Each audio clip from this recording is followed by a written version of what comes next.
Well, hello, everyone, and welcome to the beginning of the last days. My name is Laura-Lynn Tyler Thompson, and we have some good news today, and it's encouraging, and we're going to talk about that, and I'm going to share why it means a lot to me personally.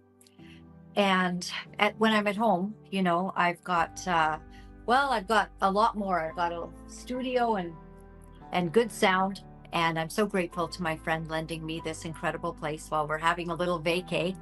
Um, and so it's a bit sparse here, but I hope that you can get past the echo that you probably hear as I speak with you today. And then we have an incredible interview with a psychologist who helps people that have had SA in their life, and she helps them to get better. And she has some incredible ways that the trauma and the PTSD can be taken down.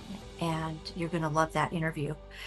When I'm at home, I usually read from my dad's Bible, which is weathered, and he's got it all underlined on almost every page. And he taught me to love the Word and to love God. And I wish he was here. Yes, I do. I'm going to read to you from my Bible. I'm going to read you just a couple of my favorite verses. Absolutely favorite. Now, I always say that. Oh, it's my favorite verse. This is the one that I use to sign my books. I sign it, and then I put in this scripture, Isaiah 35, 3-5. This is what it says.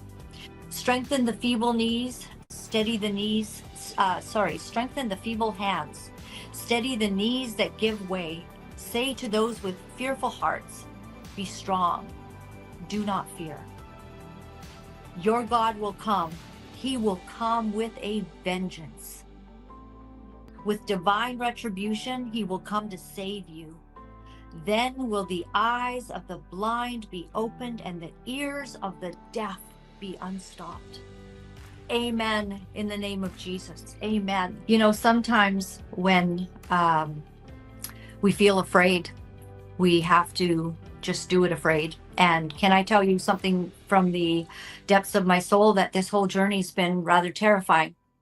I have put my best face forward, and I have spoken with all of you as courageously as I can. But I truly have felt that God called me in for this mission because others had not stepped up. And God used me. And very early on, I knew that I had to leave Daystar. And I knew that something was wrong when Jonathan and Susie were in fear of their lives and having trackers put into their cars without their knowledge and being followed. And I wondered, what is going on? And you know the story. I've been with you, and I've told you the entire story and all of the presentations that I've done, how we got here. So today there is magnificent news that Joyce Meyer has given a statement, and I'd like to read her statement. And I'd also like to say why it meant so much to me. When I was early in broadcasting, I was really scared. I was super afraid to do what God had called me to do, which was to go on television and tell people about Jesus. So in the early days, I would find Joyce Meyer on my computer. And before I had to go and do a segment, I would watch her and I'd just listen. And so this is 22 years ago. And I would find her preaching, and I would find her encouragement, and I would listen, and I'd get it in my soul. And then I'd go out and do my job. And she gave me encouragement and strength. So when I would hear Joyce Meyer say, do it afraid, I would do it afraid. When she said, you shouldn't have approval addiction, I said, God, help me to get rid of all that approval addiction that I feel that I have inside my spirit. And that's what helped me to fight the things that I fought in Canada. And actually, we're a part of losing my job in Canada on air, because it was a big battle. I was being called names across the country for standing against some of the woke agendas. And it wasn't an easy time, but I did it. I did it afraid. And I got rid of all of that approval addiction that I had. And I did many of these things because there was this woman named Joyce Meyer who seemed to have such a gift in teaching the word, and such an example of showing us how to live with joy every day. And I loved all of that. And so I followed her for many years, and I just want you all to not be writing all the comments about, oh, prosperity message and all that. You know what? Let's just leave all doctrine aside. Joyce Meyer loves Jesus, and she believes that God blesses you when you honor him. And so I've been wondering if she in particular, because of her background, because of the difficulty that she faced as a child that she overcame. I've watched the whole thing, the forgiveness of her father, um, even how she treated, her mom and dad, and how she came to terms with all of it. I've watched all of it, and she's meant a lot to me. So when my show went on to Daystar, and one of the reasons that I have been called to television, to stand for righteousness. And in spite of my past, in spite of what I wrote in my book, Relentless Redemption, how Jesus forgave me, how he gave me a whole new life, how the blood of Jesus and what he did on the cross changed everything for me. There's certain people that you look up to. And so as it goes in this journey, I wondered if I'd be standing alone for an awful long time.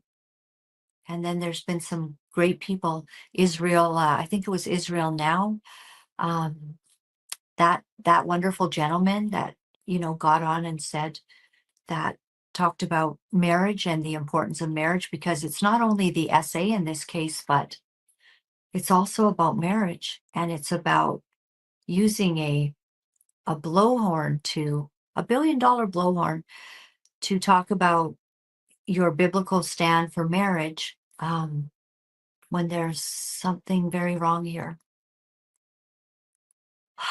So that was not the initial reason that I left. It was definitely for Jonathan and Susie, two of the most righteous people on this planet. And I say that with all sincerity. Jonathan and Susie, what they have stood up to, they're the reason that I'm fighting very hard right now for some justice in this situation. So it's very good. And let's have a look at what Joyce has said. And I'll pull it up here. All right. I'm going to read that in a moment. Okay. Hmm. There's Candy Shand. She's awesome. What an incredible woman. All right.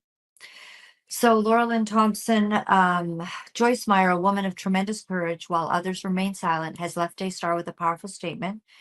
And this was the statement that they released, which I thought was really, at least it was poignant and spoke on what this is really all about. Daystar has been a long-standing broadcast partner, helping our ministry to share the life-changing message of Jesus around the world. However, in recent weeks, we have become troubled by allegations surrounding the Daystar television network. Joyce Meyer's son, Dan Meyer, wrote in an email to Joyce Meyer Ministries and obtained by RNS. That is so incredible. May I just say that you are working with your son. And we've watched all of that grow. Due to the nature of these allegations and my mom's own story, we feel a profound responsibility to stand for truth and create space for its discovery. Amen. In addition, we must always be sensitive to the hearts of those walking on this journey with us. As many of you are aware, we have received a significant growing amount of concern from our partners and viewers regarding the Daystar situation. And I just want to say that this sentence, profound responsibility to stand for truth and create space for its discovery. That is very important, and that has not been done. There has been a lot of blocking and a lot of, things that have been said on media and such. And quite frankly, outright lies. So I'll go to this one then. Daystar has also released a statement. This is what Daystar Television says today. Official statement. We love and appreciate at Joyce Meyer and appreciate her desire to see closure in this situation. Her time slots will be filled by programmers from our waiting list, ensuring our mission remains uninterrupted. I'm just going to say straight up here that I really wonder who is waiting in the wings to get onto Daystar right now, because this has to be dealt with in order for Daystar to move forward. I don't want to see Daystar end, but the key to Daystar actually moving forward would be the restoration of Joni and Jonathan, should that be possible. And I think it may not be possible on Joni's side. And that's because of speaking to her the night when my broadcast first went up. And I spoke with Joni, and she told me that Jonathan was trying to kill her.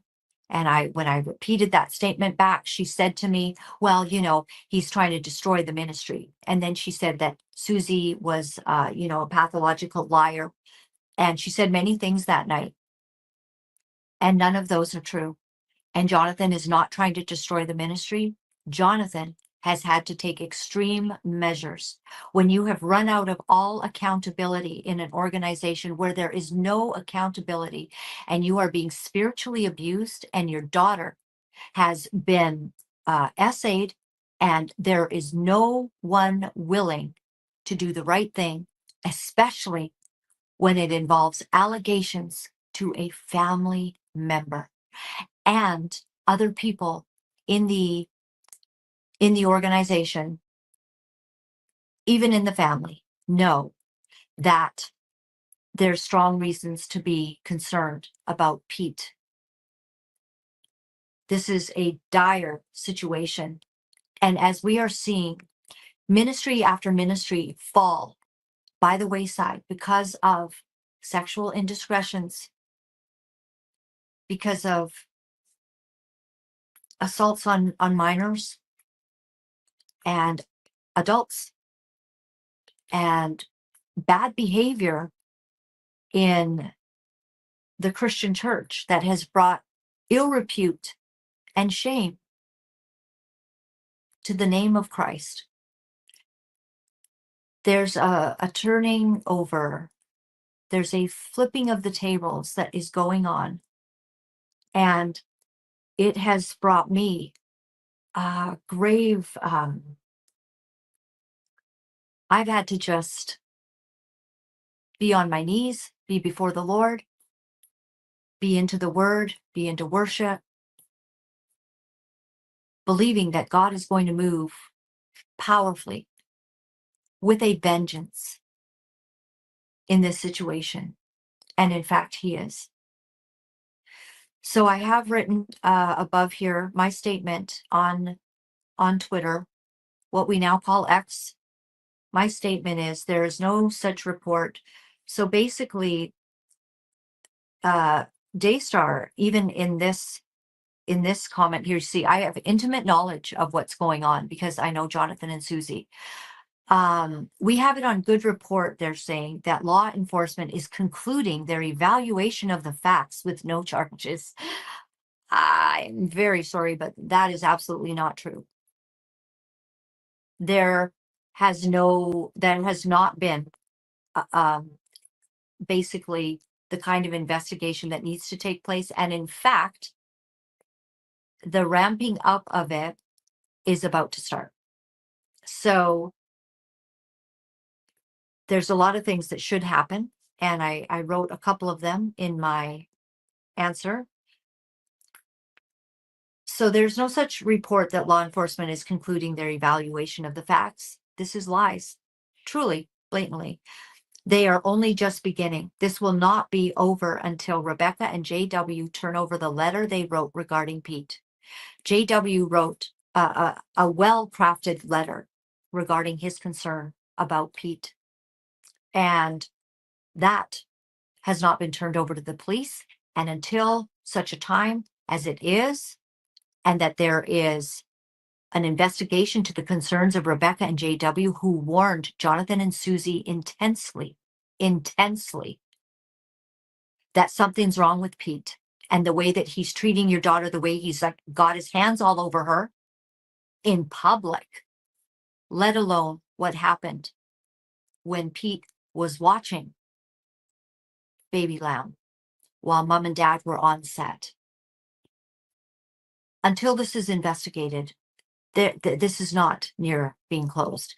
JW and Rebecca, I'm sure they're in tremendous fear, and I'm going to give a lot of grace here, because if I was much younger and I knew that my brother got ousted from the family for speaking out and standing up, and that my brother got ousted with no money and left to fend for himself without his mortgage being able to be paid, I guess I'd be concerned too, that that would happen to me.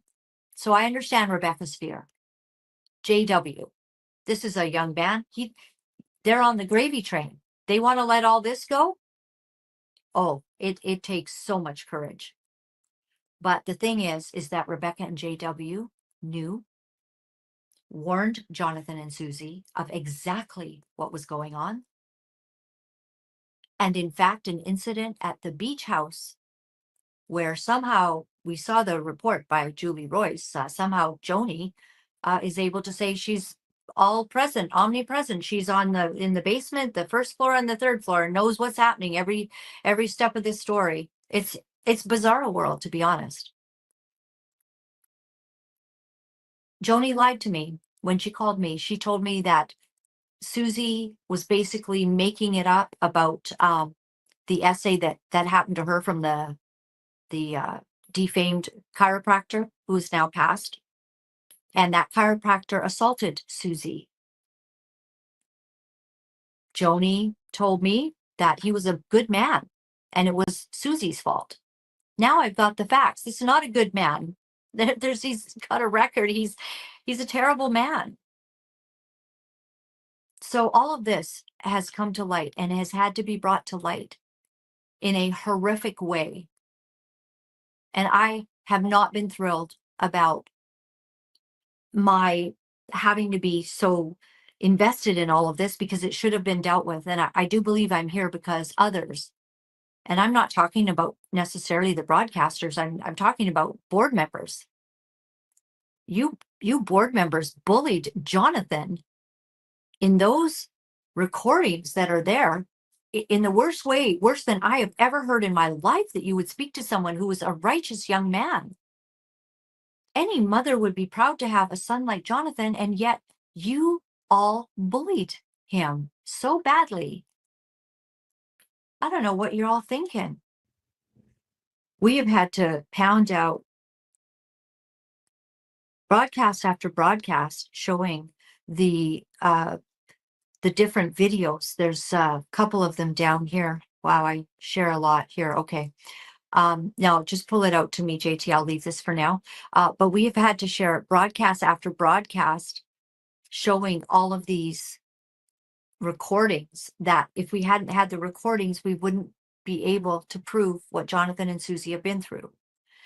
And I believe that there is a conclusion coming, but it's not going to be until God's justice is done. And it's justice for Baby Lamb.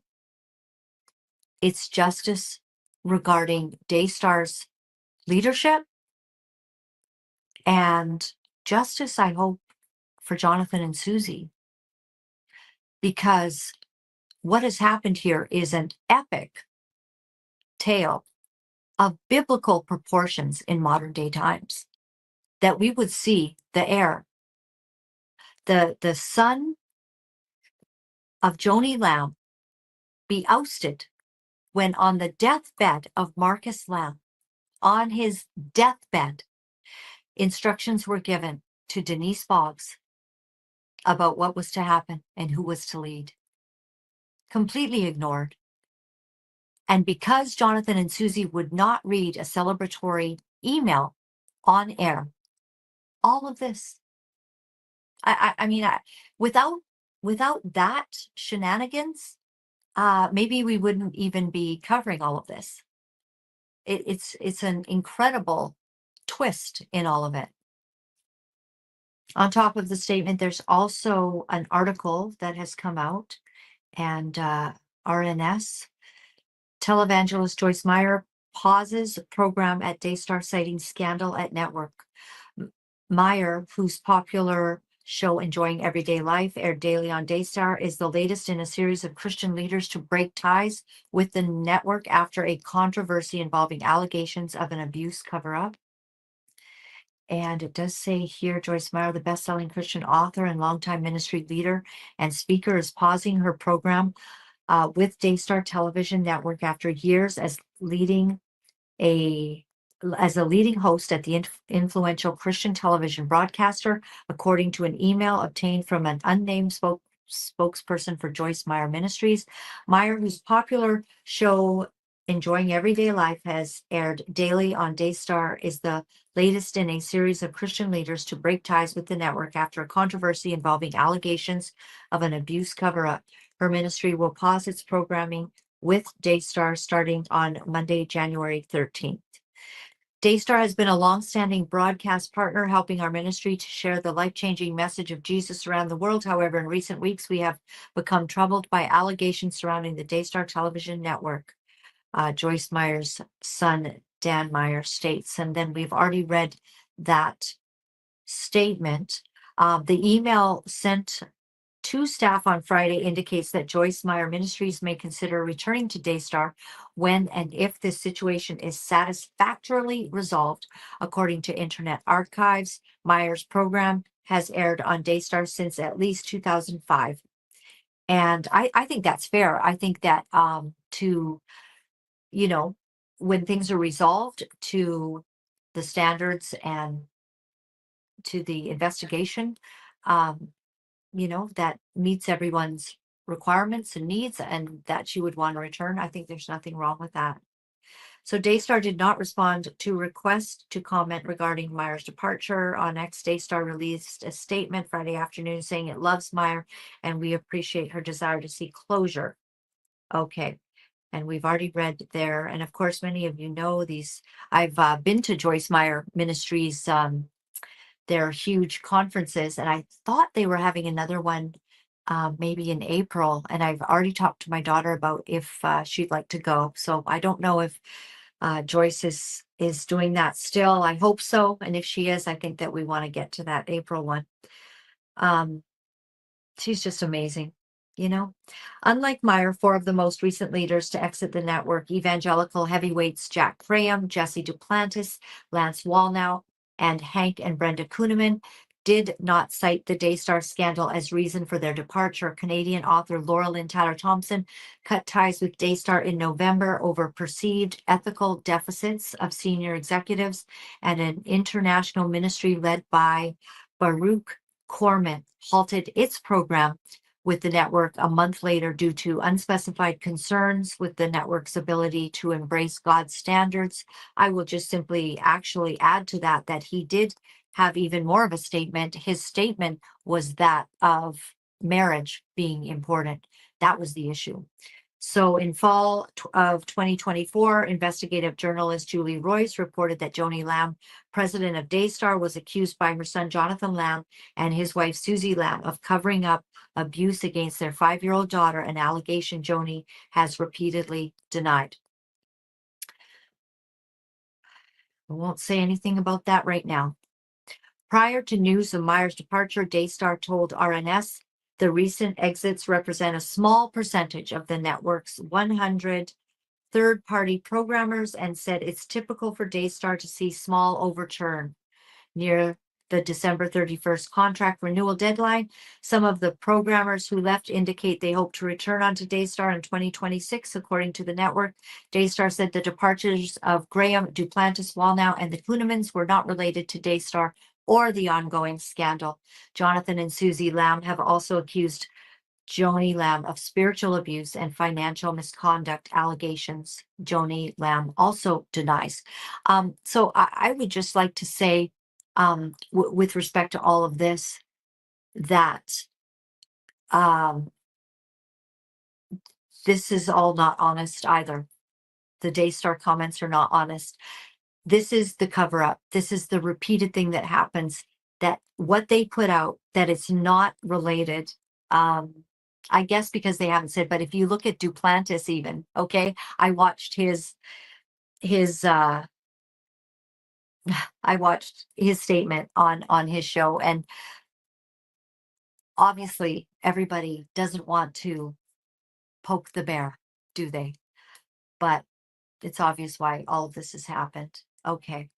So Daystar does not support these false allegations and is deeply saddened by Jonathan's refusal to participate in and work toward peaceful reconciliation and relational restoration. What part of working towards peaceful reconciliation and relational restoration was, this is their statement, was any of that spiritual bullying that went on? What part of restoration? Like, you read this email or you're out. Okay, you don't have to read emails anymore, but you've got to sign the NDA or you're out. What part of being told that he was rebellious over and over, that Jimmy Evans just hounded him and pounded him because he had concerns about his mother's marriage, because Joni has stated that she was already very excited to be getting, the calls from Doug in June. Then in July, Doug Weiss is in getting counseling from Miss Denise Boggs, at which point he asked Denise to please see his wife, who comes in August. And there was hopes of a renewal of vows. There was hopes of things being restored in the marriage. But by August, September, Joni and Doug have initiated something. By October, they've put $35,000 on their honeymoon. Well, Daystar did. To which Joni said that none of that money came from Daystar, but the receipts are there. And Julie Royce has asked for, could you just clarify when you paid this back? Jonathan, as a board member and the vice president, was never even allowed to know the income that Joni and Doug were making. All of this, no transparency, lingerie parties shot by the staff of Daystar, to the point where the whistleblowers have now come forward at how disgusted they were at what this was all about. The homes, giving the two daughters mortgages. I mean, this is why Rebecca and JW probably have not come forward. And it's truly sad, because it is scary, I guess, to learn that you will have to do things on your own, as Jonathan has had to do. He never accepted a mortgage from Daystar. So the way that this is, all of these things are put forward, everyone's been watching, and this is the reason that they've left. So Joyce Meyer, it says, has been public about being sexually and emotionally abused by her father from childhood until age 18, as we've gone over.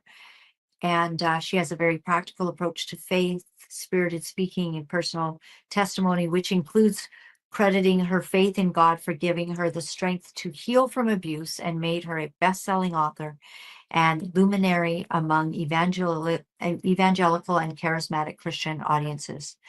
81. Wow. She's amazing, right? Oh my goodness. I do want to have that kind of stamina. The 81-year-old preacher and televangelist has also been criticized for her promotion of the prosperity gospel. This is what I was saying earlier. You know, I don't want to fight about any of that in the feeds. All right, everyone, which teaches that faith and donations lead to wealth and happiness for her luxurious lifestyle, though she has walked back some of her prosperity gospel teachings in recent years. Yes, everyone. And while we do, I would say, if you can just put me up front here, JT, that the prosperity gospel, that is a certain thing. That's where, you know, like you tell everyone to just give your last dollar and send it in and trust God that God's going to take care of the rest and all of that. Like your faith seed is going to bring that. And there's an element where the Lord does ask us to trust him and to be wise, and also to show our faith in him by using our donations to bless others, to bring it into the storehouse, to be a blessing as you have been blessed, and to allow God to then, bless you. So I think all of that is so good. And I have not found Joyce Meyer to be overly one of the ones that's overly preaching this prosperity gospel. So we'll close off with this part.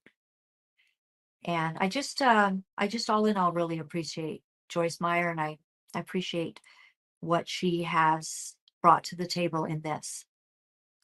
So I'm going to let you go, and I'm celebrating today personally. I'm celebrating um, the character of Joyce Meyer to leave, and actually to put out such a poignant statement, because a lot of people are leaving and just saying, "Oh, I can't afford it, and I've got to go," and they're not really making statements. And I understand why, I do, but I just appreciate that Joyce Meyer made such a strong statement written by her son. Obviously, she has a son that she respects and loves, and that is worthy of her working with him. And Jonathan is just such an epic young man. And his beautiful wife, Susie, this couple, bar none, just unbelievable. So the injustice is crying out. The injustice is crying out. And there will not be justice until, as well, Pete is investigated for his past, because apparently there is one. And so we leave it all in God's hands, for God's timing, for his goodness, for his justice. But this is not a season for cowardice. And today, Joyce Meyer has proved that she is not a coward. And it does my heart good. And I want to be just like her when I grow up. So we're going to head over now to my interview with Magdalena Battles, who helps traumatized victims of SA to recover. And what she has to say is phenomenal. Here she is. Hello, everyone, and welcome to the beginning of the last days. My name is Laura-Lynn Thompson. As we continue in this epic biblical tale of modern day times, as we uncover secrets in the darkness. And as you all know, in a recent broadcast, we brought to light that the Lamb family has had no end to secrets in their past, including Joni Lamb's father and some of the escapades that he was involved in. Very difficult. Can you imagine? I love my father, so I can only imagine what it's like to, have allegations brought against Joni's dad, what that would be like for her. And then we've also seen that Rachel Lamb has repeatedly said in her posts that she has also had SA happen to her. And what is not apparent is that there was support for her in that she was believed. If you know the truth of the story, and it's really not mine to tell, it would actually be Rachel's, but that there was not support for her either. And that gave me compassion, actually, to find that out, that that's a very hard thing. And if people don't believe you, and if people don't run interference and protect you, and that's the beauty of what's been happening with Jonathan and Susie, and it's bringing a lot of healing to many of you out there, you're writing me and you're saying that because you're seeing people fight against this, because this should not be, SA should not be part of the Christian culture. It shouldn't. And if it is found, it should be rooted up from the deepest root, extricated, and it should be exposed so intensely and so ferociously that anyone who dares to even think about harming a child would not do it. But that's not what's happening. In church after church after church, we are walking softly and protecting predators. I'm not certain what that is. I'm not certain where there's any biblical grounds other than to expose the evil works of darkness and bring what is in the darkness to the light. And a wonderful woman recently wrote me about why we are compelled to keep following this story. What is this about? And they said to me, the story in Luke came to them from the Holy Spirit, that in Luke, they were the story about the woman who is compelled to go to the judge, the unjust judge, until she gets justice. And I'll tell you what, I'm a child of the church. I grew up going to church 5 times a week, twice on Sundays. And I slept under church pews. I saw the move of God. I saw desolation. I saw sin in the church. I saw spiritual abuse. I saw sexual abuse in and around my peers. So I'm speaking because I'm done with it. And I'm not going to be silent anymore. And when all of this comes out and Jonathan and Susie somehow find themselves completely extricated while an alleged pedophile remains employed, I'm done. So we're going to speak about this until justice is done. And I want to bring the word that is very clear. I follow, and it's in red letters because Jesus spoke these words. Jesus himself, Matthew 18, verse 6. If anyone causes one of these little ones, those who believe in me, to stumble, it would be better for them to have a large millstone hung around their neck and to be drowned in the depths of the sea. Woe to the world because of the things that cause people to stumble. Such things must come, but woe to the person through whom they come. So everyone out there who's operating in sexual deviance in the church, be afraid. Be very afraid. I have an incredible guest today. Her name is Magdalena Battles, and she has had the opportunity to work helping people to recover from SA. She's a licensed clinician in this way. Maybe I'll bring you on, Dr. Magdalena Battles, and we just appreciate that you are willing to share your time with us today. And in fact, if you could give us a little bit of your history, you've been involved in church scandals, you've been involved in the uncovering, and you understand exactly what this is all about. Yes, absolutely. Thank you for having me. I'm a doctor of psychology, and I earned my doctorate back in 2005. So I've been in the field for quite a few years. As I was working on my master's degree from Liberty University, my first job out of college was actually as a sexual assault counselor. So I have, they always say that your first job really puts an impact on the future and trajectory of your career. And I would say that's true in my case as well. I continue to work with victims of sexual abuse and molestation and rape and SA. It is something that impacts 1 in 4 women and 1 in 6 men and boys. We're talking about children. And so there are so many people that are impacted, but what we're finding is people don't come forward. They're afraid to come forward because of guilt and shame. And it's really unfortunate that the church is making the situation worse and making it victims not want to come forward because it's being brushed under the rug. They're handling the issues in-house, as we're seeing in churches here in the DFW area. I was a part of Gateway Church, and I've had to step away. And with everything that has come out, it is very unfortunate that there is cover up going on in these churches when really we need to be going to the authorities, and these predators need to be held responsible, because with pedophiles, they don't stop. They will repeat again. It is only a matter of time. What studies show us is, I have some stats on it, and several studies here, and the first one shows that after 5 years, the people that have been pedophiles that have been previously convicted, within 5 years, 23% of these will be caught and convicted again. After 10 years, 27% will be caught and convicted again.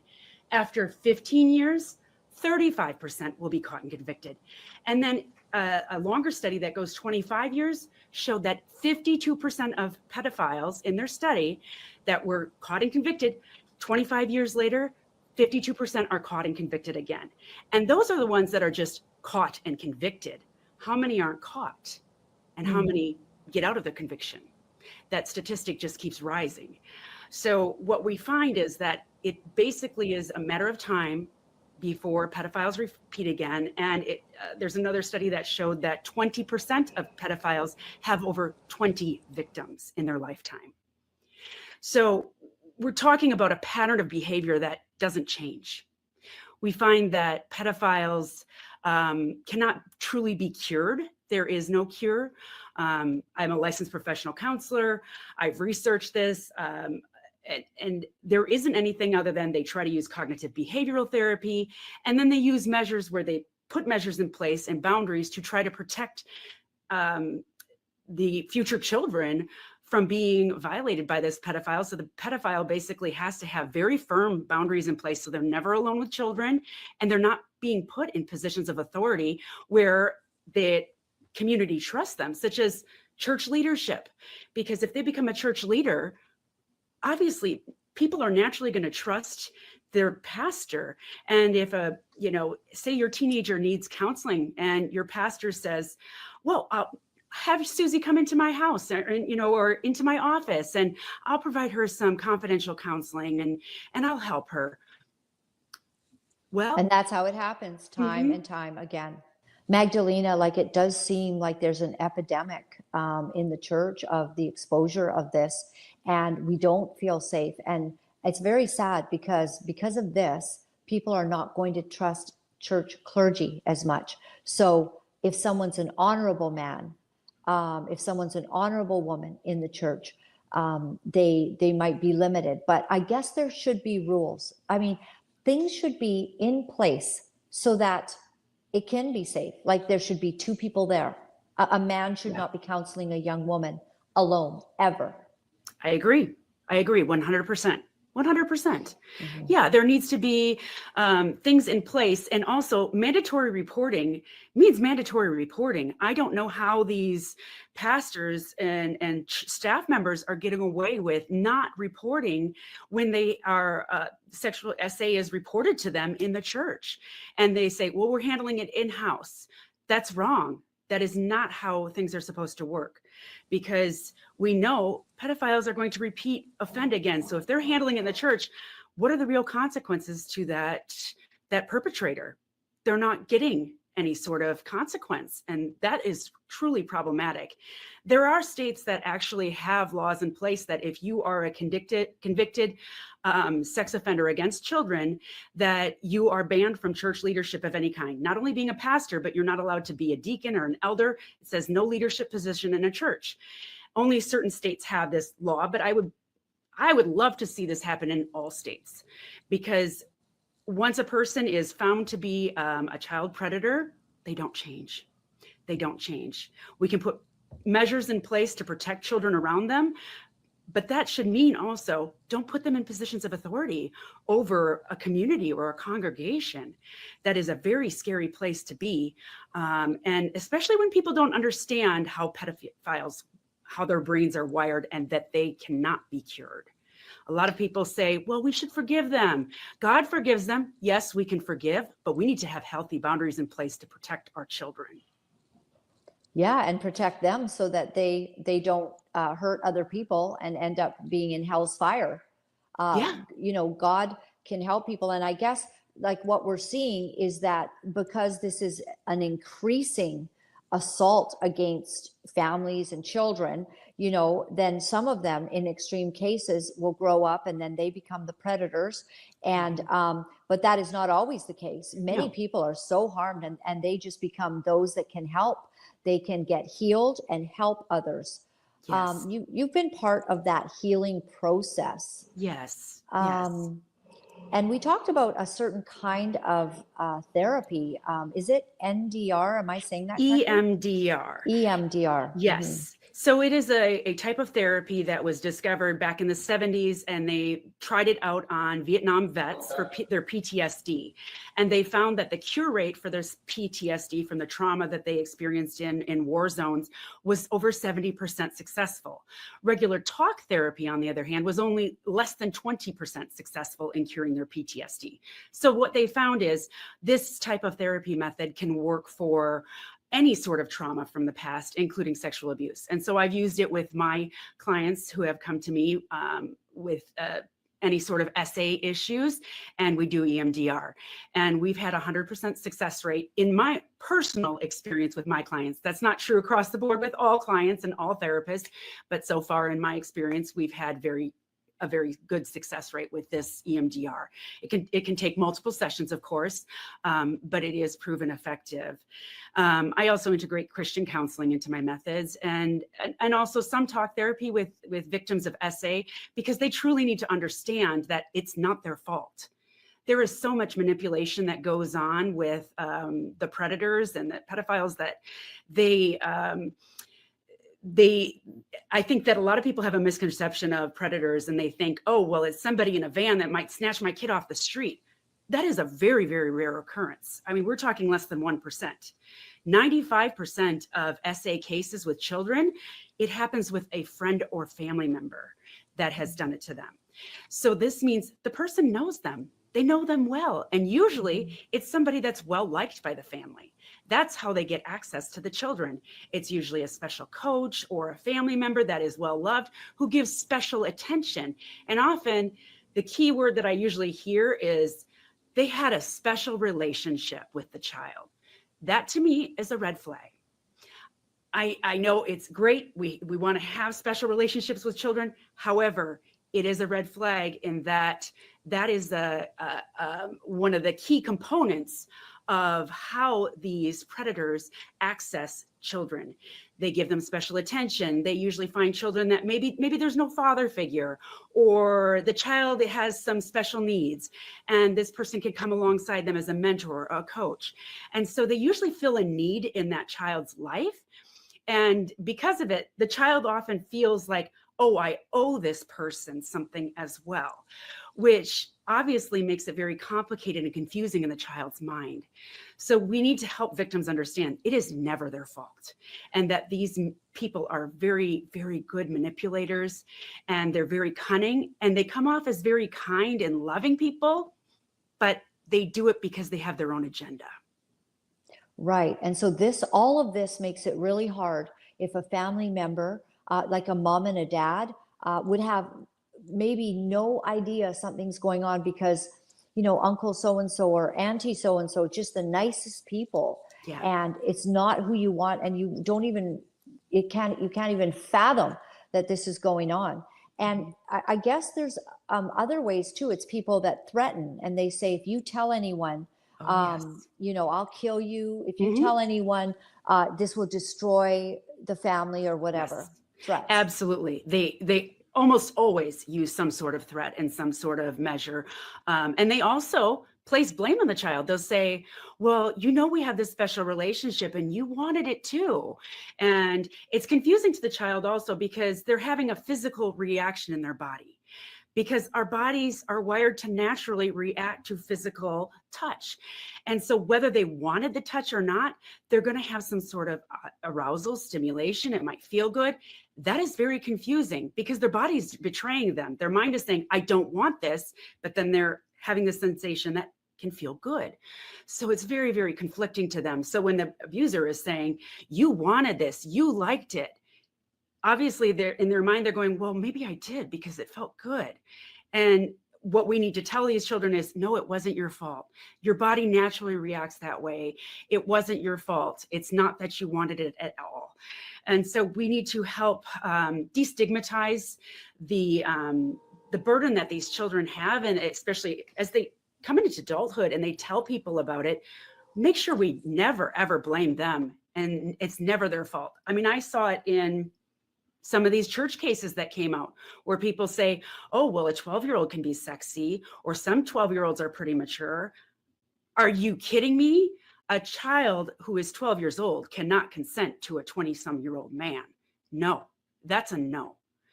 That's a pubescent child. And they are manipulated by abusers, and their manipulation is such a strong game, and they become better and better at it, which is why it's so hard to catch them. And many of them have many, many victims over a lifetime. And tell me, Magdalena, about the shame that people might feel as being the abused. Right. There's some of these things you've already mentioned, but they carry this shame as if they should have done something different, or and they're just so embarrassed even about what you're talking about, bodily reactions, which are completely the way God made us, but they're confused by how that could happen. And so if they don't tell anyone, is the key to getting well, speaking and getting the dark secret out into the light? It is 100%. There's a good website called EndCan, ENDCAN, and it talks about the 13 stages of healing from child abuse. And they outlined it really well. And the first step is actually the decision to heal. And so it's allowing yourself to come forward and remember the abuse, because a lot of people have it repressed. So once you make that decision to heal, you say, okay, I'm going to allow myself to remember these things. I'm going to go back and revisit it. Best under the guidance of a therapist, of course, one who specializes in sexual abuse, so they can help you process it in a healthy, way, so that you can have that healing. But also acknowledging that it happened. They need to acknowledge, yes, this happened to me, and then recognize it wasn't my fault. It wasn't my fault. So that's when a good therapist coming alongside can help as well. Okay, so, and I want to just point out, so is this the website you're talking about? This would be a good starting place. And if somebody were wanting to get real help, so breaking the silence on sexual assault, so this is really pivotal then, isn't it? That It is. that you don't allow the shame to keep this in darkness, because I think that's what the PTSD and things like that come into people's lives, right? And they Absolutely. sometimes get into, drug addiction, sometimes head down wrong paths. Yeah, you're absolutely right. So statistically, victims of childhood SA are more likely to have substance abuse issues, mental health issues, and also physical issues such as GI issues are much higher. But that doesn't have to be the case for everyone. And we find that healing happens when we come forward and finally talk about it and learn to heal. And it is not an easy process, especially if we've been told we shouldn't talk about it. So a lot of victims have told their mother, their father, or a family member, and that family member said, oh, they didn't believe them, or they said, oh, we shouldn't talk about that. Just stay away from Uncle Johnny. And they brushed it under the rug. That's very damaging. And that also leads to that shame part where their parent might say, well, if we bring this up, this is going to destroy the family. We can see this happening in current situations where, that are very public right now. And they're trying to protect the family or a business or empire. And at what cost? Or the organization, right? The ministry will be affected, and people, we won't have the funds to keep operating, so we can do all these great things that we're doing. So we have to just deal with it in-house and forgive, and let's, do covering, pay the person to even leave, so then they go on to abuse others. And when I was growing up, it was the pastor's brother who was sexually essaying all of these kids. And, nobody knew till so many years later. And then you're just sick and you're like, speak. And, now the guy's 80 and in jail. He left our church and went on to all these other churches and assaulted more and more kids. And anyone who even did know never did anything about it, never protected other children. And these predators, it should be scary, shouldn't it? Shouldn't it be really terrifying to be caught in this kind of sin, so that you are like, the whole world goes, oh yeah, I'm never doing that. Even if I have inclinations or, you know, something, I would never do that, because the outcome would be so horrible. Right, because the consequence is so severe. And I think that's what we need to have in our society. So, and I think that higher sentences for, or more severe sentences for people who are using a church or leadership role within a church to essay, they should have stronger sentences, because like God says, these leaders are held to a higher standard. And I think that should be true in our society as well, because we need to do something to stop this from continuing to happen. One is mandatory reporting needs to actually happen. There should be consequences for churches and organizations that try to deal with it in-house and don't report it. There should be fines. There should be people held accountable that learn about it and they didn't do anything. They should legally be held responsible as well, because this is a serious issue. Because I think a lot of people are thinking, well, you know what? They're caught. They've dealt with it. God has handled it. You know, God has his hand on this person. He's forgiven them. So all is good. No, that's not how pedophiles work. They will repeat offend again. So we need to protect our children. We need to have serious consequences and serious measures in place to protect children from these predators in the future. Wow. It's just so shocking. Like, Magdalena, doesn't it seem obvious, you know, to you and I, and you're very trained, well-educated in this specific field.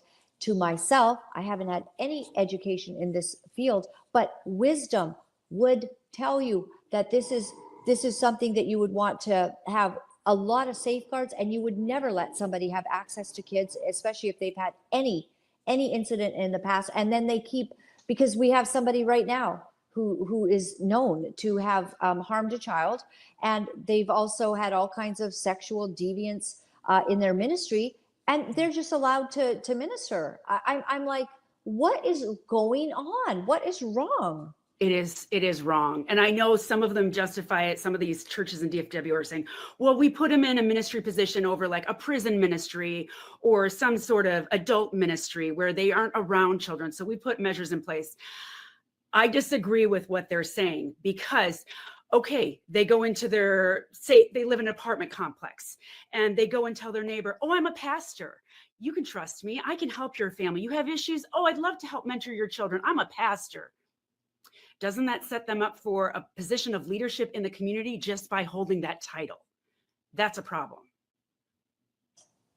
And, you know, if someone is known to have harmed a child that is not his own biological child, I don't know what statistics we can possibly have, but will that person, is there a chance that they will harm their own children if they have harmed others?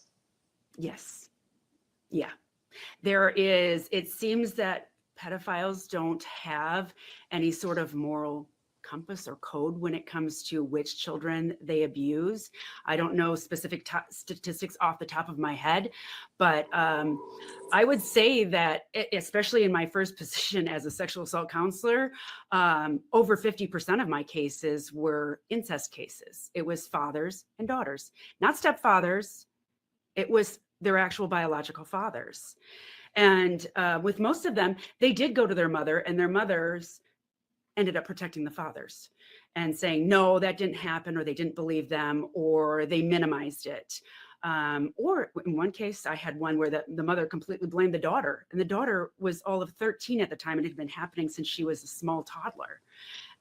It's just devastating to this person to the core.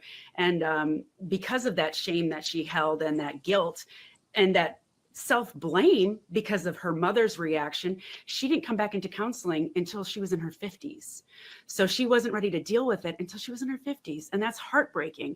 But we see this over and over again. When people don't believe children and don't hold the perpetrators responsible, it leads to decades and decades of harm and self-hate and self-blame and guilt and shame. And those are things that these victims don't deserve that at all. They deserve our help, and they deserve us to believe them when they tell us the first time. So, is there hope for that victim of SA out there who has been traumatized and is living with, like, I guess what happens, I'm not sure, but memories come forward and it's just, a constant state of upset. Yes. Is there hope that they can really get past that? Yes, there is, absolutely. But they have to be willing to want to heal and willing to process it. With EMDR therapy, we can do it with very limited talking so that there is less of a risk of re-traumatization. Because sometimes when people come in with severe trauma and a therapist is asking them a lot of questions and trying to get them to talk about it, and the person starts opening up, they find that their distress level goes through the roof and they're re-traumatized all over again. So EMDR is a therapy that requires less talking, very minimal. So most of the processing is happening in the person's brain while the therapist is providing them with prompts in their healing process. And it works. And what we find is that they're able to, after a number of sessions of EMDR that works, again, it's different for each person. I've had it work where it's been 3 or 4. Well, I even had one that was an essay that was 2 sessions. That's all it required, was 2 sessions of EMDR. And she was like, now I can talk about it. Now the distress is out of it. And she's able to look at it as a memory, and then also look at it logically and go, it wasn't my fault. And this person was a bad person, and what they did was bad to me. Whereas when they came in, they're like, oh, I feel like it was my fault. And just this whole mix of complex emotions, because it happens in childhood and it is ingrained, there is a rewiring of the brain that needs to occur, and a reprocessing. And that's what EMDR does. They call it brain rewiring, and EMDR works to do that. Will it work equally for men and women? Yes, absolutely. Okay. Absolutely. It's totally amazing. And what it is, I've read a little bit, just so the audience might not know, because I had no idea until I sort of, we spoke with you yesterday, but it's like lights, like you flash lights. How does that affect the brain? Yes. So I use a light bar, and the light goes back and forth. And basically they watch the light with their eyes as it goes back and forth. And I provide them a prompt. I'll say, okay, let's look at this part of the memory, and we'll just do it for like 30 seconds. So they're not going to be re-traumatized. And they look at the light while they're not talking. So again, the goal is to help them think about it, but not bring it so much to the surface by talking that it re-traumatizes. Well, when they're moving their eyes back and forth, it causes connection of both sides of the brain. One side of the brain is the logical side, one side is the emotional side. With memories that are traumatic, we tend to focus on the very, very emotional side. And so what we're doing when we're reprocessing these memories, and they're looking back at the memory, and as they watch the light and their eyes are going back and forth, it's connecting both sides of their brain and reprocessing the memory in a new, more logical way, so they can look at it as, oh, that wasn't my fault. Oh, I was a child. And they have all these realizations, and you can see them, because I'll pause and I'll say, what did you notice? And they'll say, I was just a little kid. It wasn't my fault. And it's like this realization, and it just clicks. And it's amazing, because so many times in therapy, we can say to our clients, it's not your fault, and repeat it over and over again, but it needs to click inside them. It has to happen in their own brain. And EMDR helps to make that happen. That's absolutely staggering. And they kind of discovered this by trying to help other people, right? They discovered this method when they were working with people who were coming back from the Vietnam War, who had severe, like the most severe PTSD. So they used people that were having to be hospitalized and not be able to reintegrate back into normal society. And they found that the cure rate was over 70%. So that is huge. And from there now, we use it with just about any sort of trauma from the past, or intense memories. And, anything like, oh, you were bullied in 3rd grade, you had a bullying experience. We can reprocess that with EMDR, and it works. But I find it's incredibly helpful for sexual SA, because it's one, you don't want to re-traumatize the person as they're trying to heal. So that means that we really need qualified people. You don't just want. This is why you don't go to the church to get counseling. You don't go to somebody that's a good person that can help you. Because they would do that. They would say, "Oh, well, I guess talking about it, getting it out," but not necessarily. Not necessarily. It Wow, can what a re-traumatize them. right. Absolutely. Yeah. And so EMDR, you have to be a licensed counselor or mental health professional in order to be able to get EMDR trained. And the training is intense, but it works. I was even one that was skeptical about it going in. And as I went through my training, they required that we actually go through EMDR therapy ourselves. And we had to do it with different therapists that were also in the training. And I found that amazingly, even from the very first session, that it worked. And it worked on my own things that I had that I didn't have any essay or anything major, but I had things that, like a pet dying that I had unresolved. And it helped with it. And I couldn't believe it. I could finally talk about this pet that I wasn't able to talk about before. So I found it worked, and it is something that you need to find an EMDR therapist. Psychology Today is one of the best resources to use to find a qualified therapist, and you can check the box for EMDR or use it in your keyword search when you look at your zip code, and it'll bring up therapists that are specifically EMDR trained. Okay. And if somebody finds a therapist, like I know with EMDR, you could get free fairly quickly. Is it still good to maybe have somebody that you can go to and maybe talk in and around some of the other things, the outfall Yes. of that? Yeah. Yes. Absolutely. So it would be helpful to have an EMDR trained therapist who also has a specialty or experience in SA counseling so that they can help provide the support that is needed, because they do need to have the information, some of the information that I shared about how the manipulation works and how predators work. And so it can help them understand and kind of untangle all the emotions associated with it, because it is so confusing with all of the complicated emotions tied into it. So yeah, they definitely need to have somebody who is trained in SA as well. That would be very helpful. And Okay. many counselors have a diverse background of things that they treat. So I know many counselors will have 5, 10 different categories of treatment, but that means they are educated on it and up to speed, and they understand the dynamics, and they're able to best help. Okay. Well, this has been amazing. And I just thank you for sharing all of this with us, because many people out there may have just discovered that, their child has been through something traumatic, and they need to get some help. And this explains a lot about what you really need to do, because you're kind of lost, actually. I think nobody knows what should happen or what could work. And so this has been really, really good. Thank you very much for sharing all of this. Is there somewhere that people could follow your work? I know you're also an author of different books. Yes.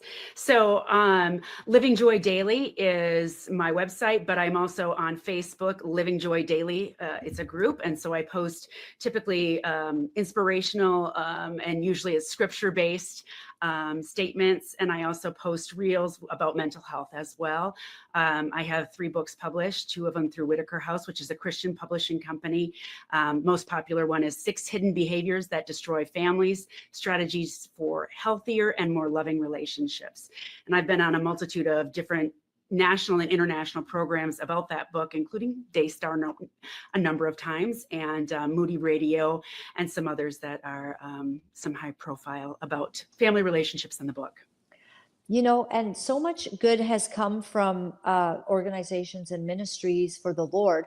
And at the same time, we've got this elephant in the room. We've got this horrible thing that it's happening in all of these different ministries. And it's just, it seems like God is using this season as an exposing time. And we can't go back. We can't go back to silence. We can't go back. I am so grateful, because 99.999% of the mail that I'm getting is just so positive. People are grateful that we are speaking out, and you must be getting that kind of, thanks as well, because what you do is so important for people.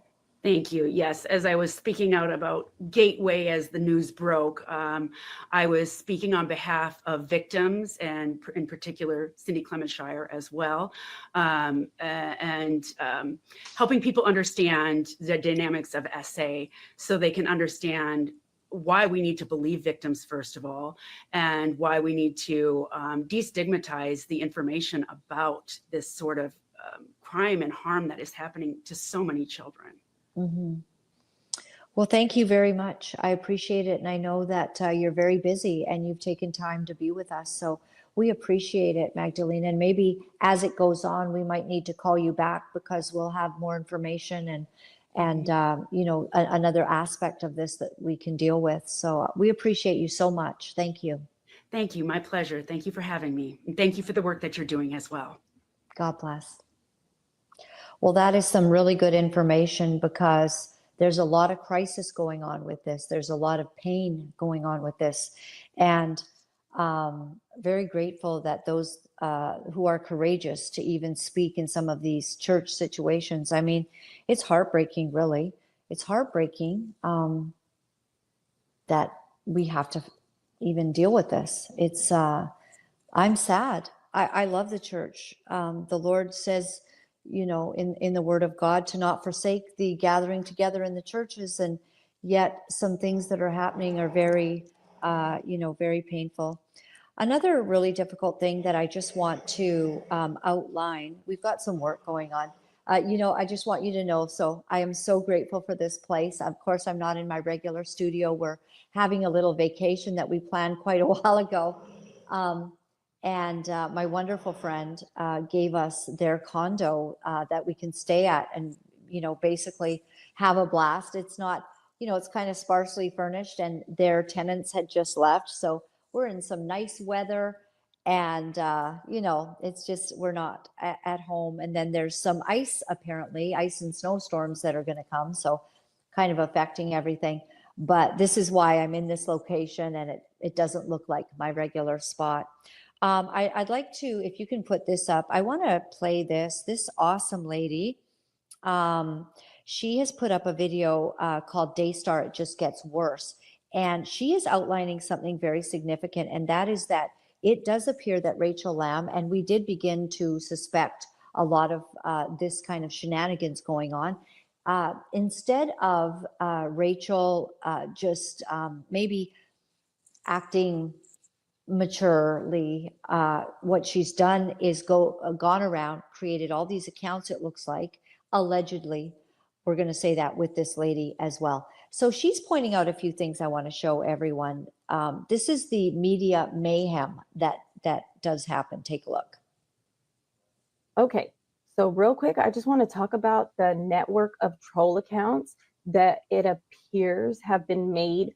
I don't want to say by Daystar, but I don't know, but it appears allegedly, in my opinion, and I'll show you in everybody else's opinion, it looks like, in our opinion, these were all created by Rachel Lamb. Excuse me, this air out here is terrible. It looks like Rachel Lamb created all this, and I'll show you how right now. So we have Rachel Lamb right here, and this is, which one is this? This is her account.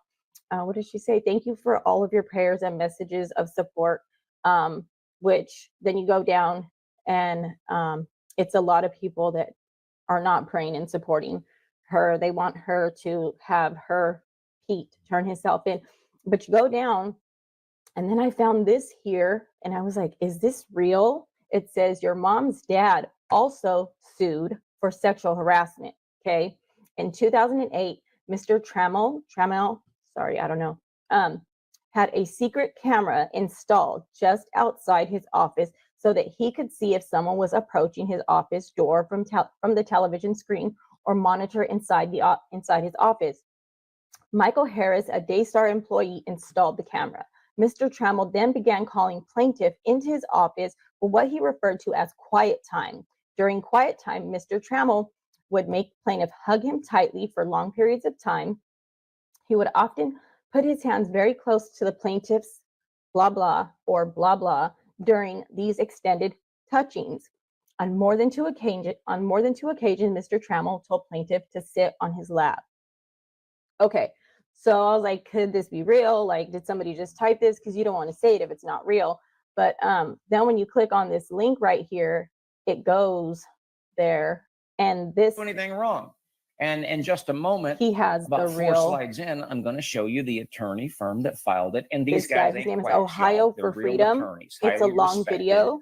And so But this it's is not Ohio for Freedom, National and Enquirer. it looks real. This is And not he's also saying allegedly. some kind of We're quirk or talking at the some same time. Sorry. So he's saying allegedly as well. So sorry, I'm so sick. Anyways, it's real. So it had me thinking, Rachel has said she's also a victim of what Pete allegedly did to her niece, right? So all the time I'm wondering, why would Joni continue to cover? Why doesn't Joni just say, you know what, Rachel, I'm done with this. You guys have to go.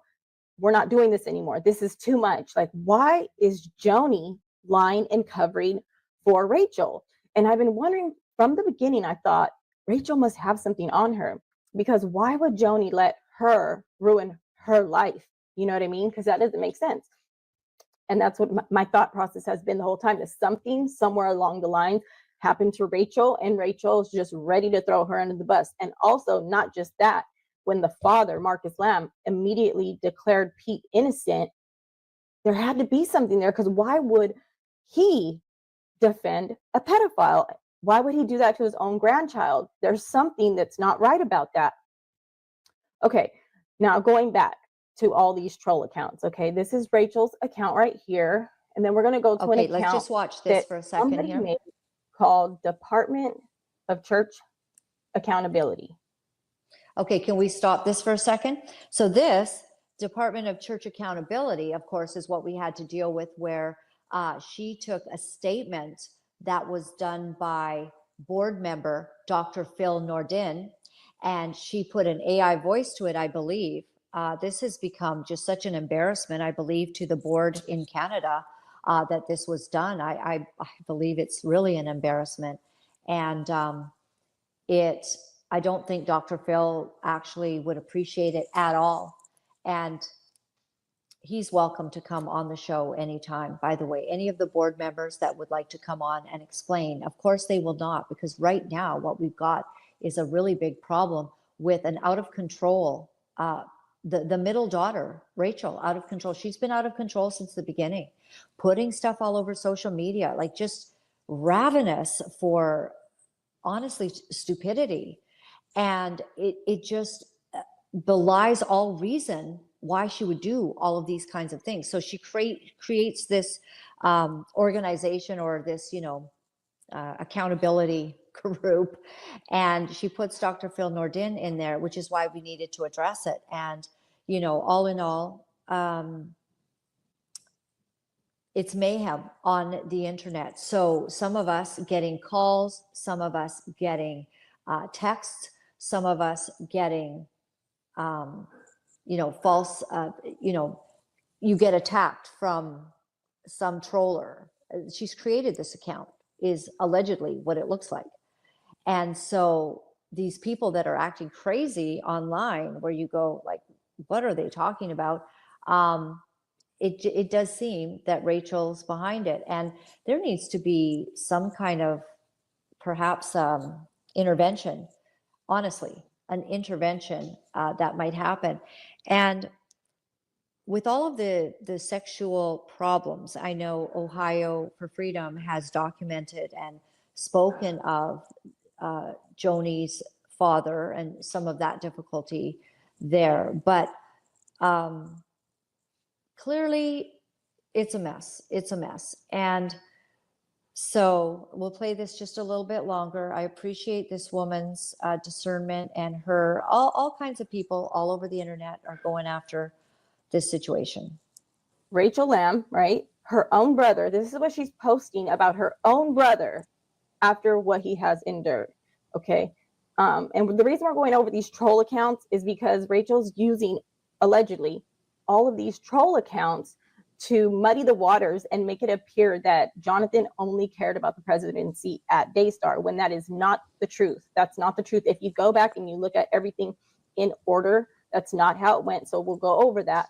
But another thing, this is not gossip. This is all just telling a story of what happened so that people are aware and that these troll accounts are not going to succeed in their mission to get other people to bully the victims. Because whenever have people decided not to believe the victim? It's like only this one time that it's this big corporation that they don't want to believe the child. And that's crazy.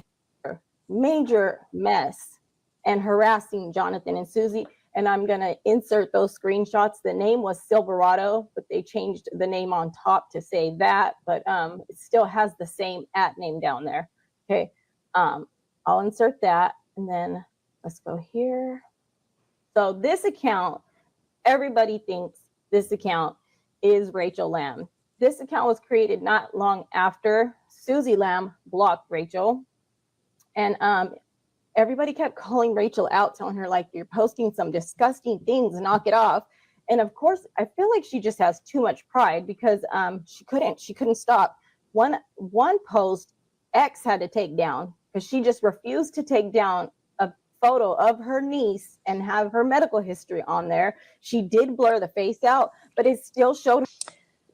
Exactly. And we covered that. So a whole bunch of media mayhem, I'm just going to call it that, is going on because of inappropriate actions of Rachel. And one of the interesting things to me is that Joni, Jimmy Evans, Torres, and Calendar, all of these people just lording over Jonathan, absolutely trying to destroy this, bullying him, the wolf pack, and not one bit of accountability to this young lady who is wreaking havoc on Daystar's, on their organization, their reputation. She is absolutely destroying them on her own. And everybody knows it. They're calling her out on social media. And now she's saying that she's going to be taking a bit of a break. I think that they are going to Australia, in actual fact, interestingly enough. And this is just not the way that it should be. And so as we're looking at this situation and watching all of the outfall, of course, we've talked about so many different segments of it. It's very interesting that this story of Jeanette Hawkins has come out, and we want you to just keep following. We would love to speak to the real Jeanette Hawkins, not just the AI account of her testimony that she put in the court. Jeanette Hawkins, she's been labeled a blackmailer. We'd like to hear from you. We'd like you to set the record straight. And what I feel like is that God is not going to just set the record straight for Jonathan and Susie, because he will set the record straight.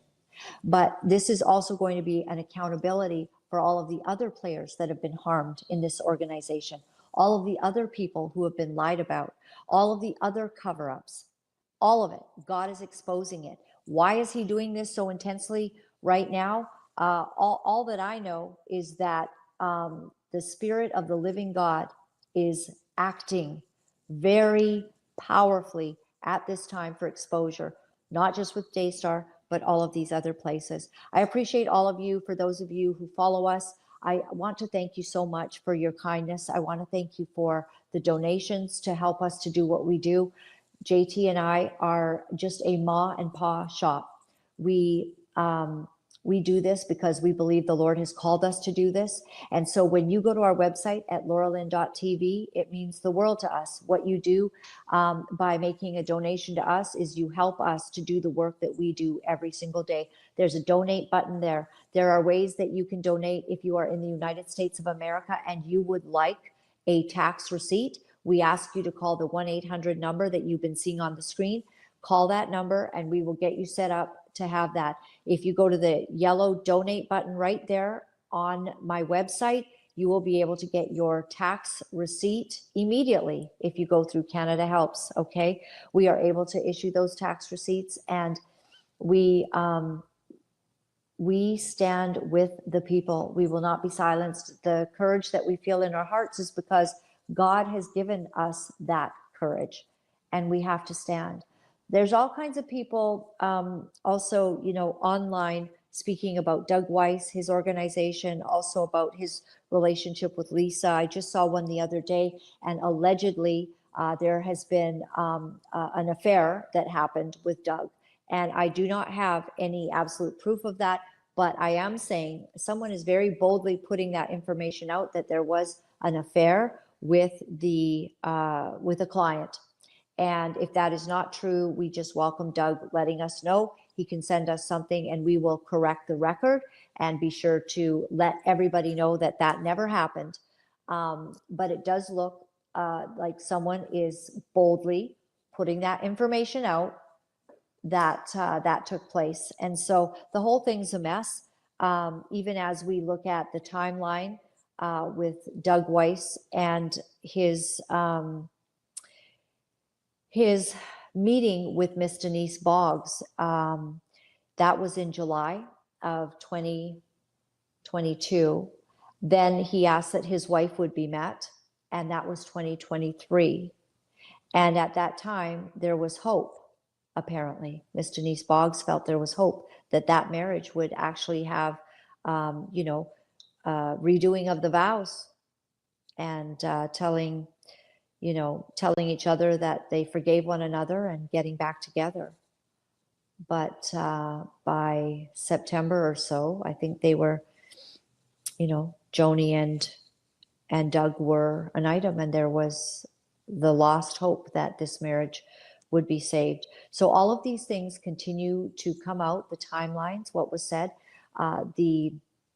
some of the things that are being said now by Joni on the recordings that are coming out, putting a timeline to things we didn't know, that she was enjoying getting his calls and texts in June, and she was pretty excited with Susie that he was following her on Instagram, only to find out that Doug says he didn't know anything about Instagram. His daughter operated that, so he wasn't following Joni.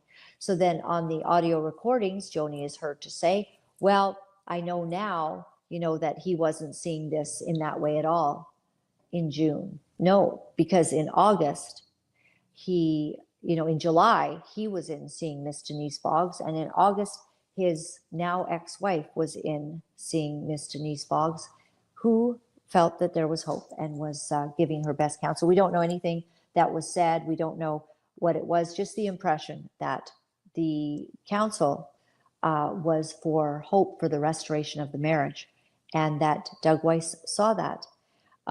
So all of this, all of these things that Doug Weiss has now said as the backstory of the abandonment and the abuse by Lisa Weiss, well, none of that is being corroborated by anybody except just a great story at this point.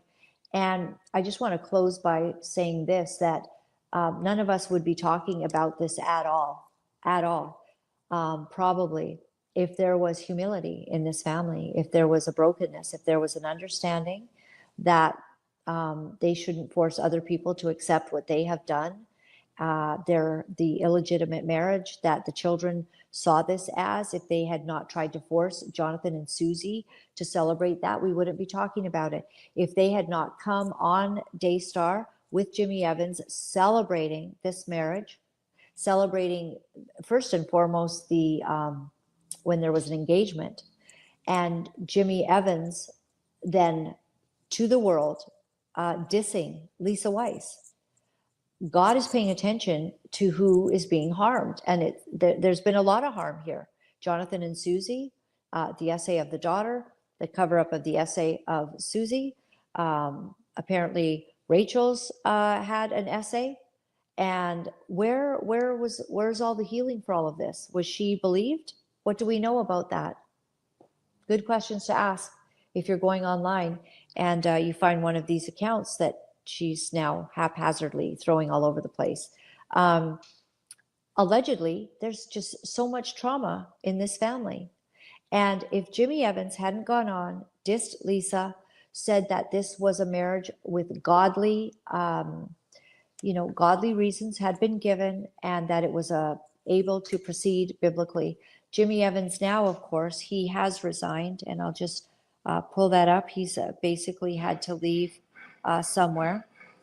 Let me see if I can, I don't want to lose this spot here. I wanted to show you this, that Jimmy Evans announces he's leaving XO Marriage following Daystar backlash, and Julie Royce has put that word out, and you could read that if you go to julieroyce.com. You can read all about this. And I would just have to say that, you know, in the Christian church now, we just need accountability. We cannot allow people to say things that bring a credibility issue to Christianity, and who speak falsehoods. God is not going to have it anymore, not for a second. I have one more thing that I'd like to show, and I'd like to say thank you to some really cool people here. Here we go. So this beautiful gal has taken time to support me by doing a little song. Here we go.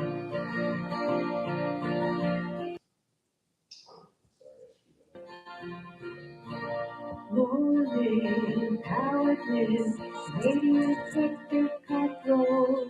Laura-Lynn, she's our friend, radiant with control.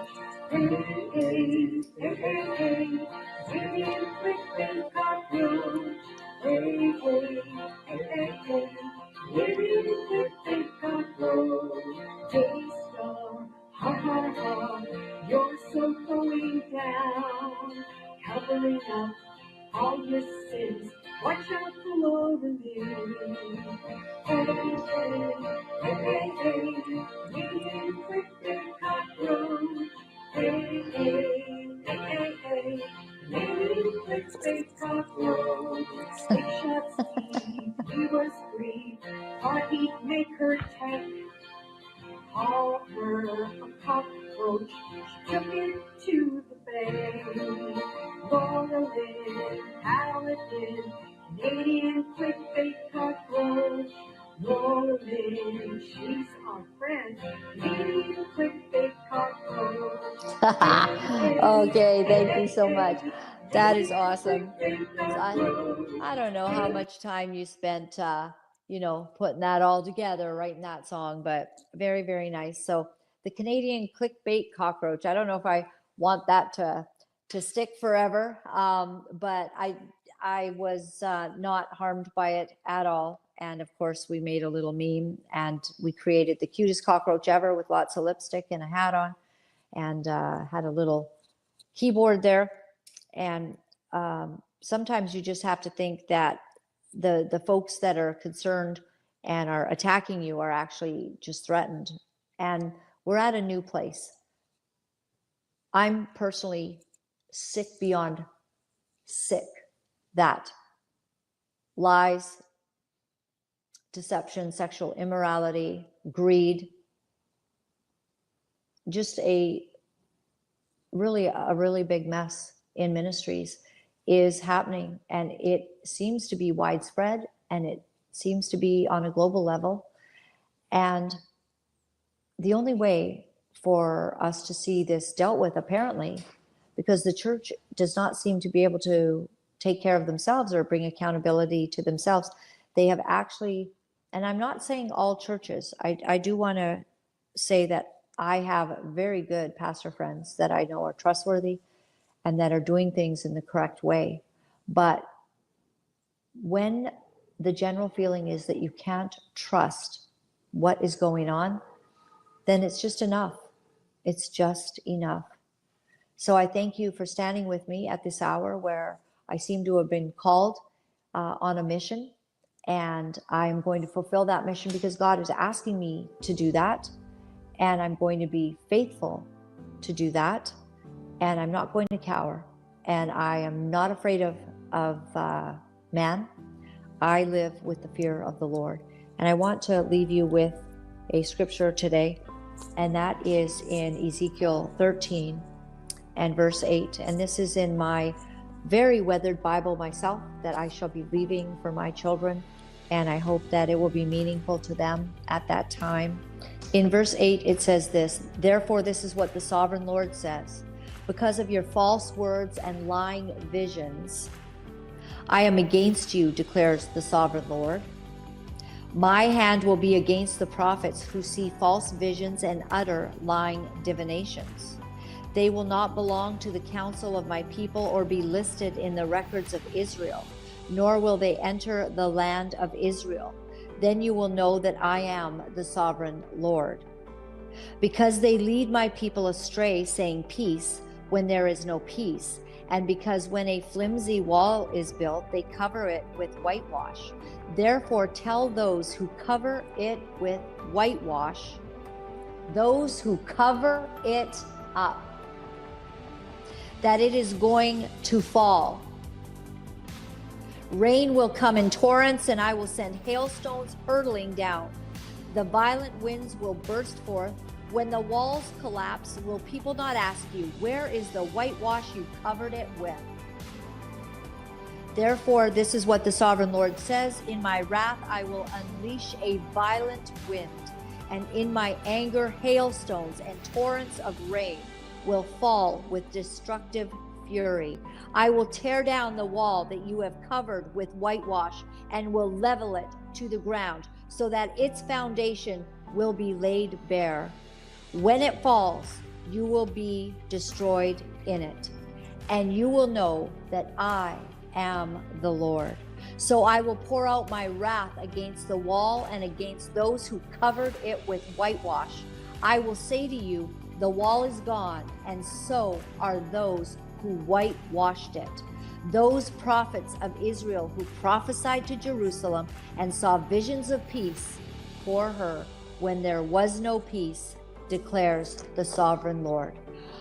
I admonish you today that God is saying that he is tearing down the walls that have been whitewashed by the religious establishments who have covered and lied and lied and lied, and it is done. And God is doing a new work. And I come before you very humbly, and I come before you in the fear of the Lord, lest knowing that I could fall, I could fail, I could make mistakes. And I humble myself before the Lord, asking God to cleanse my heart every day, because this is a fearful time.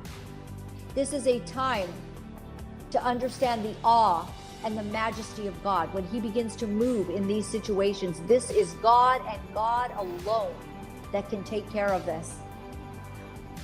We are walking in obedience because accountability must be brought. The Lord is coming back for a church without spot or wrinkle. That church does not include deception, sexual immorality, lack of courage. Remember the cowards, they're first on the list. The liars, the murderers, the adulterers. God help us all. God help us all to walk humbly before our God, because he is an awesome God. He is great, and he will not be mocked. Thank you for watching. God bless you. You know, it's not easy to deliver the truth of what our sick world is doing, but for some of us, we feel that we have no choice. Because if we are silent about these abominable things, then we are letting evil go unchecked, and we cannot do that. For those of you wonderful people who are writing me and are sharing your encouragement, I am deeply grateful. Thank you for all the letters that you've been sending. Thank you for the donations and the support. I found out that in order to speak the truth, you have to become very, very strong. If you would go to my website at www.laura-lynn.tv, you'll find all of the ways that you can contact me. Remember, my friends, all is well. All is well. Thanks for joining me.